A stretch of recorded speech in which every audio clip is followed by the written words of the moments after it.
A motivational speaker will tell you, you can do it. This man did it, you can do it. The motivational speaker kind of stirs you up. I don't stir you up only. I try to tell you, this is how to do it. This is what you need to do to understand who you are. You know, I try to teach people who they are. I try to study what does business really mean. The things I teach are not the surface things. They are the hidden philosophy, the hidden ethos of why things are the way that they are. That's what I try to teach. Pieces. That's the series I'm doing now. It's called A Guide To. You know, so I'm doing, each episode is a guide to something. So one is a guide to stupid. You know, I'm going to tell you what it means when you're stupid. This is how you understand you're stupid. Usually we don't know when we're being stupid. You know, so I'm doing a guide to stupid. I'm doing a guide to sex. But what we're doing is the one that is under. The comedian makes you laugh, makes you happy. A poet can make you angry, can make you sad. You know, nobody's paying for sad. People would rather pay for happy. That's why the comedian is going to get what he's getting. People rather pay for good feeling. That's why the singer is going to get what he's singing. But the poet is going to come and rant and rave and rage. Why do I rage? I ask myself because I was told a lie that I could not fly. So I live my life by the lie. And now I rage. I know he's angry. There was a time things were a bit tough in OVATION magazine. I think the focus of the company had shifted to Ghana for a bit. I was part of the people who went to Ghana to start it, you know. But then, and then there were new people in OVATION magazine who came with a different orientation. When I joined OVATION magazine, there was just telling Mamadou, me. Can I tell you what life is, my brother? Life is laughing. Life is talking to your friend. Life is playing with your child. Life is eating food. Life is going a little run. Life is swimming. Life is hunting. Life is just those basic things. That is what life really is.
Let me ask, what's all about the Sage? And why did they call you the Sage now? Because I know you've done a lot, and I used to know you as one of the best prolific prose writers, innovation. That was some 15, 17, 18 years ago. So why did you leave OVATION magazine, and eventually you became a very big name in Abuja, in Niger, in this northern part of the country? Journalism had always been a bridge for me. Journalism was not my destination. I wanted to write books. I wanted to make film. I wanted to do other things that allowed all my talents to be expressed. So journalism was a bridge. But it was a very long bridge. Because I was a journalist. I started journalism at the age of 16. I was a journalist till that 2004, 2005. I was 32. I did it for like 16 years. I was writing. It was a bridge too long. So I got to one point and I asked myself, my friend, are you going to do the next thing you're supposed to do, or are you going to stay here and be writing about other people doing what you want to do? You know, and I had a vision then to bring out a new art form called spoken word poetry. You know, What do you call it? Spoken word performance poetry. It was poetry, but the thing was just chopping inside me. It was just there burning, burning, burning. And I just told myself, my friend, if this thing will kill you, because everybody was saying that, don't leave your work, go and do this thing. And at that point, I told myself that if this art form will kill me, then let me die. Because I just knew that the next level for me was to take my writing ability, my talking ability, my speaking ability, my desire to teach, my desire to entertain, and put them together in one vehicle and do it. So spoken word poetry for 10 years allowed me to do that. Well, 10 years has come. I kicked off that platform. I want to believe that I opened the door for 1,000 young men. There's over 1,000 young men doing spoken word poetry. And if you speak to most of them, they'll tell you, the earlier ones, they'll tell you, I saw it from, this is a man that I saw. The ones who came after those ones will tell you they saw it from those ones. One boy came and stood beside us and he said, he was telling me, this man you see is my father in spoken word poetry. And I said, oh, really, this is your father? I said, that's nice. That's the person he learned from. Then the person now told the boy that, well, I'm your father, but this one you are telling, he's my father. I learned it from him. And that boy didn't even know me, but I was fine. I just realized that, I think that was some success. I handed over to one generation who are handing over to another generation. Now that third generation is knowing me. They're knowing me as well, and I'm happy that happened. But then right now, the issue of the Sage is that my primary desire has always been to be a teacher.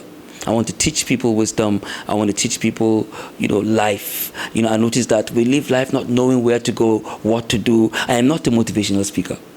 How do you mean? How do you cross balance that? The motivational speaker. Yeah. Because you're a teacher, but a teacher must be inspiring. Yes. So how will you not become a motivational speaker in the long run? Because a motivational speaker will tell you, you can do it. This man did it, you can do it. The motivational speaker kind of stirs you up. I don't stir you up only. I try to tell you, this is how to do it. This is what you need to do to understand who you are. I try to teach people who they are. I try to study what does business really mean. The things I teach are not the surface things. They are the hidden philosophy, the hidden ethos of why things are the way that they are. That's what I try to teach. So because my book, Dream Maker, that's what it talks about. It's teaching people, this is what you need to know. This is how you need to go about it. It's the hidden inner thing. It makes you think. It makes you understand yourself. Makes you understand life. Oh, this is what life is. Oh, not that, oh, you can make it. You can buy that house. Oh, yes, you can buy that house. Yes, you can buy that car. But that's not the most important thing. What's the most important thing is you need to know who you are. You need to find your purpose. You need to understand peace. What is peace? There's certain things that peace is. That's what series I'm doing now. It's called A Guide To. So I'm doing, each episode is a guide to something. So one is a guide to stupid. I'm going to tell you what it means when you're stupid. This is how you understand you're stupid. Usually we don't know when we're being stupid. So I'm doing a guide to stupid. I'm doing one, a guide to sex. I'm doing one, a guide to life and success. I'm doing one, a guide to, there's something I call the complete package. Complete package has to do with vision and provision. I'm doing something called a guide to the complete package. Most of the time you have a vision, but there's no provision. And that vision will eat you up.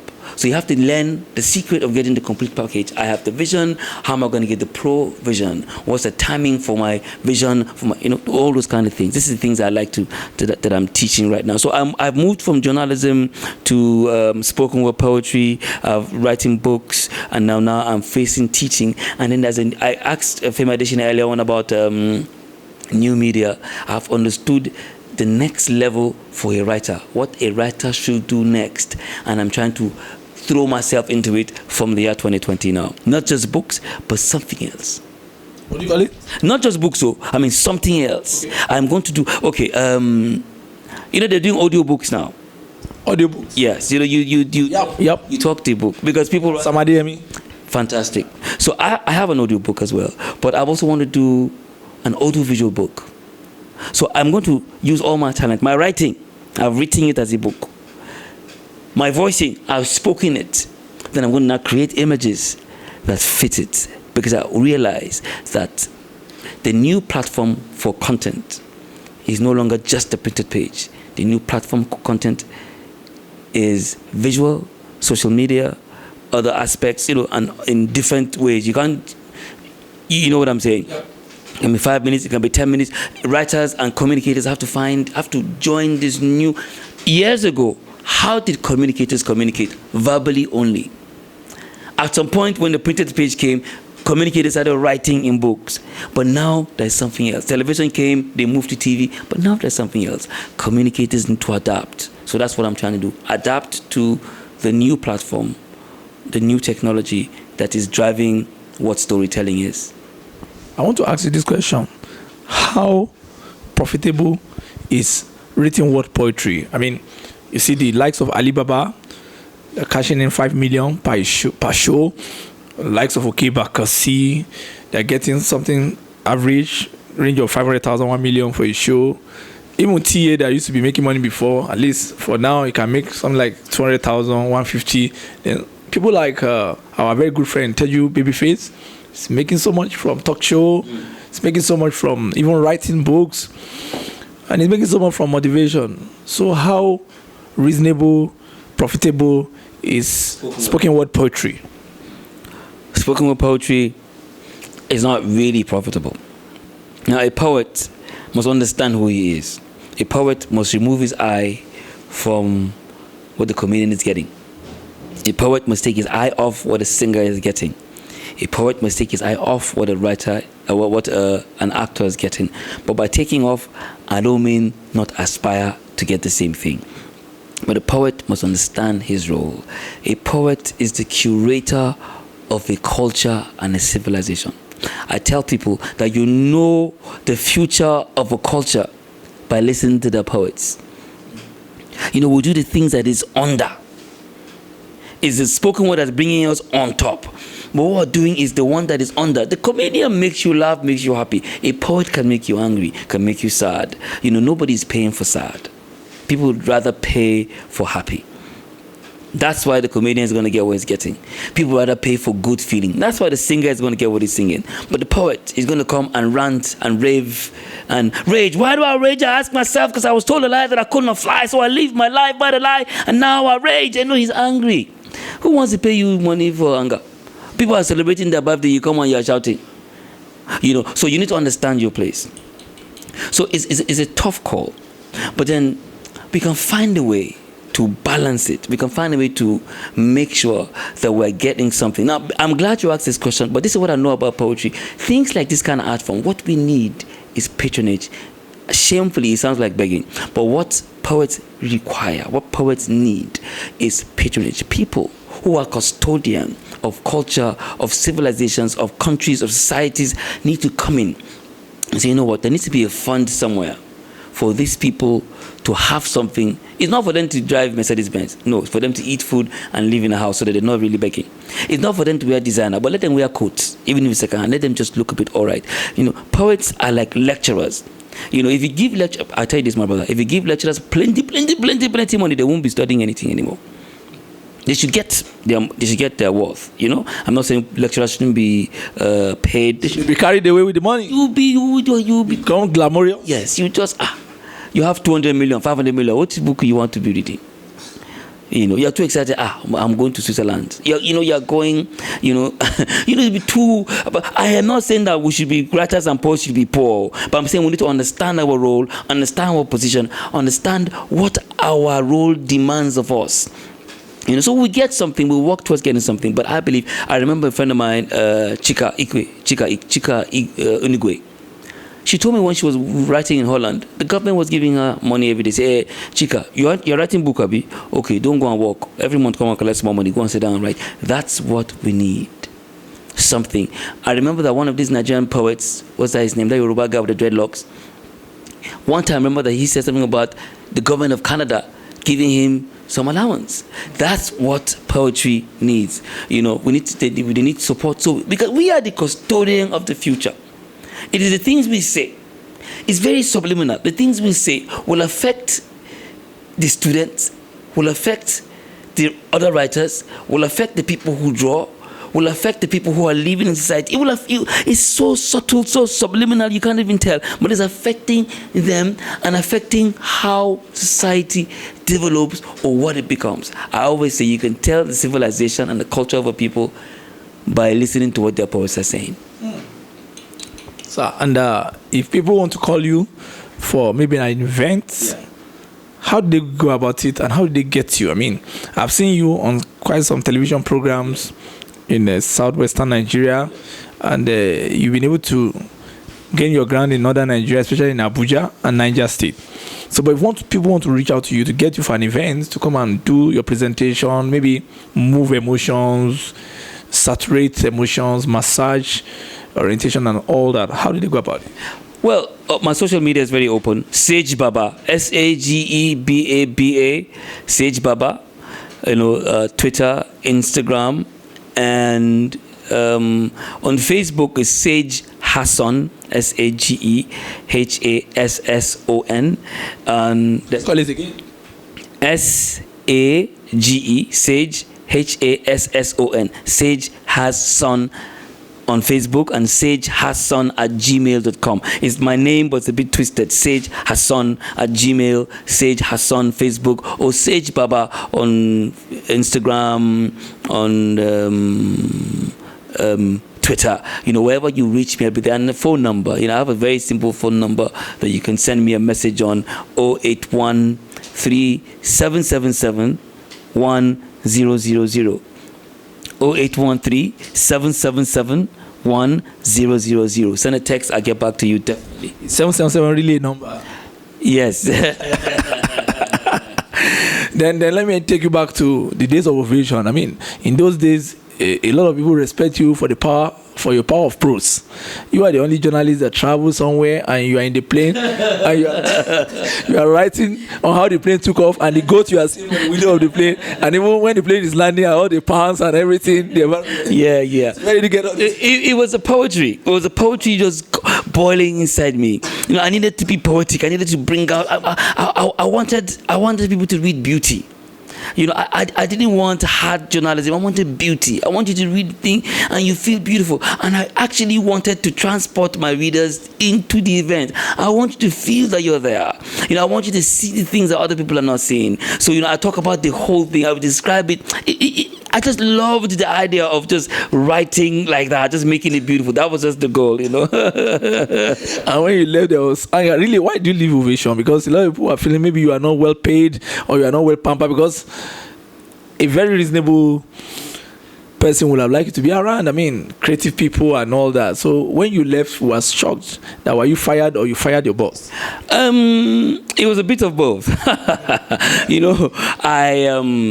was a time things were a bit tough in OVATION magazine. I think the focus of the company had shifted to Ghana for a bit. I was part of the people who went to Ghana to start it, but then and then there were new people in OVATION magazine who came with a different orientation. When I joined OVATION magazine, there was just Dele Mamadou, me, and there was the guy who handled the bringing the magazine and selling it. So No, not Tosi Ogunde. Tosi was doing design. There was another guy. I barely saw Tosi in the first period. And then there was Ajayi Oyebo, who was still with Encomium at the time, but coming to take pictures, So I was like the first guy I remember that Dele kind of took and employed to do this stuff, And then suddenly the thing started to grow, started to expand, started to develop, and then new people started coming in, and they came with different cultures. But Dele wasn't part of us in that sense, because up and down, and the culture just became so toxic, that was unnecessary, as if we were struggling. I felt that we're in one company, let's build this company, but it was like we were struggling for a piece of the company. And one thing I realized, that this company belongs to this man. None of us are going to go home with this thing at the end of the day, and there was really no need for me to stay and struggle with people over something that was nothing. We're not even getting 20% of the money. Why are you fighting over it? Why are you trying to pull this one down? There was some of those things were going on. There are intrigues. Yes, those, and I just felt, no, I couldn't take it, And then I think I signified my interest to leave. Somebody heard, and somebody reported that. And at the time I was leaving, Dele was also giving me, asking me to leave as well. And I said, he was giving a sack letter? He heard that you were leaving? Well, I think that's what. Were you trying to fire him? Then he was also trying to fire you? Because I left before the letter came. I just said, hey, I'm gone. And then I said, oh no, there's a letter for you. I said, what's letter? I checked it. I said, oh, well, fine, I'm already going anyways.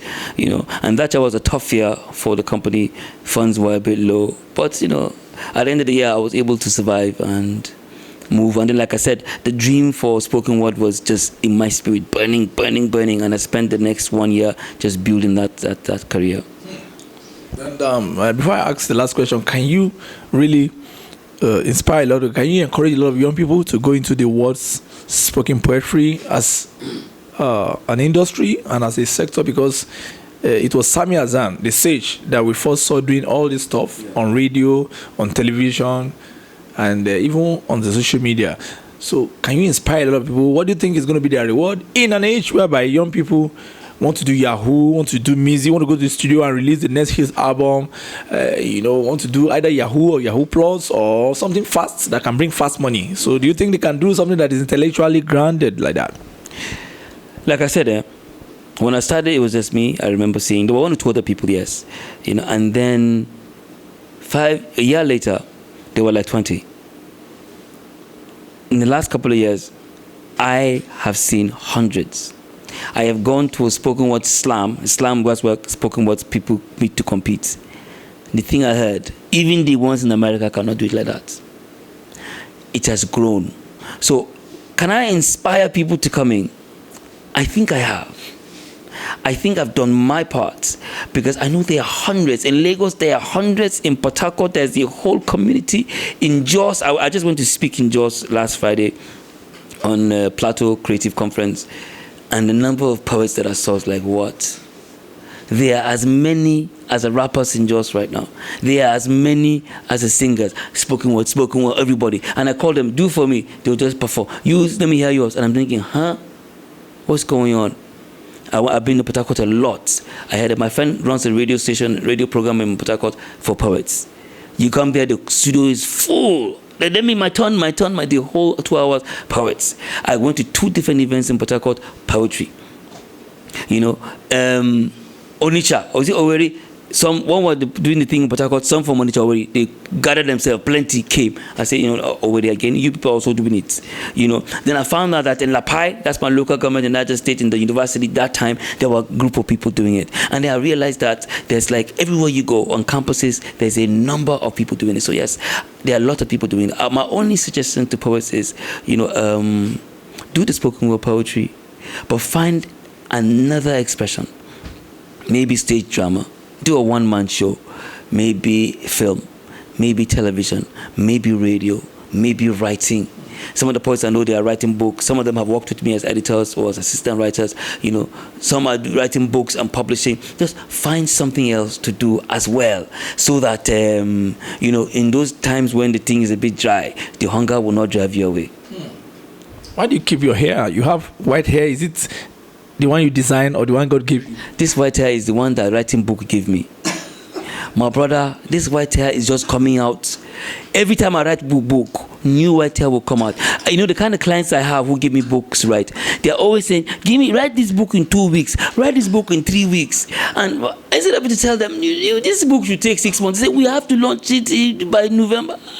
So I end up writing. I'm telling you this particular white hair on the side of this one here came out in 2018-19. I had a difficult book working for, I was doing a book with Koyi Club. The stress, this thing just came out of the womb. One of them even asked me, say, we have added something to you, we have added something, at least, we have added more white hair for you.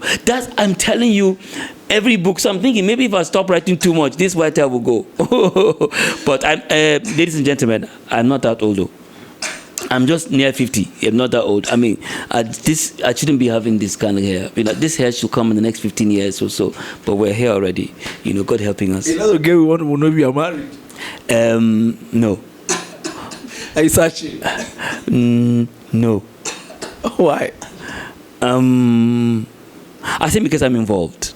I'm involved. I think my creative nature kind of affects my the discipline to settle, But at this stage in my life, I find out I don't have room for, licentiousness. I don't have room for jumping up and down anymore, really. I'm really not, otiremi. I don't want to do all of those things. But I'm kind of occupied with someone. I have a woman who's a handful. She's dealing with me up and down, Yeah. That's a good one. Well, on the last note, I hope you're going to give a lot of young people advice on the success. What is the meaning of success, and how should they pursue success? And even while pursuing it, how should they maintain success? Because we're in the generation of the fast laners. And we need to bring them closer. We need to tell them what it means to be in the hub of success, and what success means. That it's not necessarily quick money, fanciful lifestyle, and all that. It has to do with a lot of rigorous hard work. So what are you going to tell them? What's your definition of success, and how should they apply it to themselves? Success is not about money.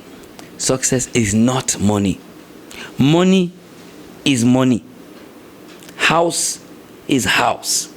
Success is different. But then, if one of your goals is you set a goal to make some money, when you meet that goal, you have succeeded.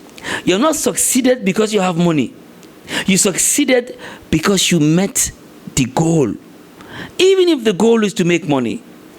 Now, if your goal is to buy a house at 40 and you buy the house at 40, you're not succeeded just because you have a house. You succeeded because you met the goal. It's hard to divide, but this is the point. Success is the gradual achievement of a goal. That is what success is. So this is what success is. Success is living. Living. Success is living. Very funny. I was telling someone, this is one of the ladies, one of my understanding of success. That until the concept of success is the same as the concept of breathing, you have not succeeded. So if you are thinking, I must succeed, you are failing. But if you are just living, this is how breathing is. You're not struggling to breathe. I'm going to breathe 20 times. I'm going to breathe. No. You don't need to breathe 20 times. You are breathing. You don't even have to know you are breathing. That's what success really is. So it's key to understand what you are trying to do. Who you are. Who are you? What are you? I'm a journalist. I'm a writer. I'm an engineer. Success is living as an engineer. Thinking and then, one idea just came to me. We're going to build something called the internet. You built it. And it's normal. It just comes out of you. You're not my guy. You're not struggling. You see, those guys who have 200 billion, 500 billion, some of them work extra hard. Some of them really suffer for the money. But if you notice, is that they have the same 24 hours as me and you. They're just living. You're talking to people, they just mention, that thing is 200 billion, and you say, how can you mention that kind of thing? But he's just living. Money means nothing. We're going to Switzerland tomorrow, and you're thinking, we're going to trek from here to Italy. And then you die on the desert. You are failing. This same thing, you are killing yourself. Somebody just sits in the plane and is there, and he comes back. Before you get to Morocco, this guy has gone 42 times back and forth, and he's just as human as you. So this is my take for young people. We need to understand, we need to reduce success to breathing. You need to take it and don't look at it up there. Bring it down here to breathing. Understand what you are in life. One day, I understood what life was. Can I tell you what life is? My brother, life is laughing. Life is talking to your friend. Life is playing with your child. Life is eating food. Life is going a little run. Life is swimming. Life is hunting. Life is just those basic things. That is what life really is. I tell you this, if you spend your life chasing money, you haven't lived and you have failed. So when your pursuit of money and your pursuit of material is just part of life, you're able to take it and limit it. It doesn't stop you from talking to a child on the road. It doesn't stop you from picking up a flower and smelling it. It doesn't stop you from drinking water. Enjoying this water. This water tastes nice. It doesn't stop you from living. No, that is what success really is. Once you understand this, then you start to set a goal. I want to write a book that will sell 100 million copies. And it's just normal. My brother, you don't have to, if you are killing yourself to sell 100 million books, you're a failure. It's got to be as natural and as easy as that's success. Now, very last note, can you do a prose word for us? Pochi. Just think about one that's creative that we can use to catch the fire. I don't know. This revolution will be televised because I possess a revelation that needs not to be revised. I sit on the threshold as I behold a party of pilgrims from across the bridge, their bodies frozen cold as a fridge. We revolutionaries sit on the edge of pain like how dung come from lich, like black butterflies blown by country ribbons and ditched. Hope and anger linger together, hook, line and sinker, tuna about to be fished. Their intelligence make me want to say ish. What do they think you are? A foolish young village belle looking to be hitched ish. But then again, I am but an extension of my pen. An expression of my pain. I'm saying, my revolution will be televised on AsabeAfrika.com, baby. The Sage, yes, you turned it again. You are the Sage, the Sage of the Niger. It's good, nice meeting with you. Yeah, it has been a very great moment with Sage Sammy Hassan, a thinker, a doer, a philosopher, a poet, and a very, very revolutionary mind. A Nigerian of a different perspective, different opinion, and a leader of today and tomorrow, and a better great country. I will enjoy him, and keep watching Asabe Afrika TV. The discourse continue. Goodbye.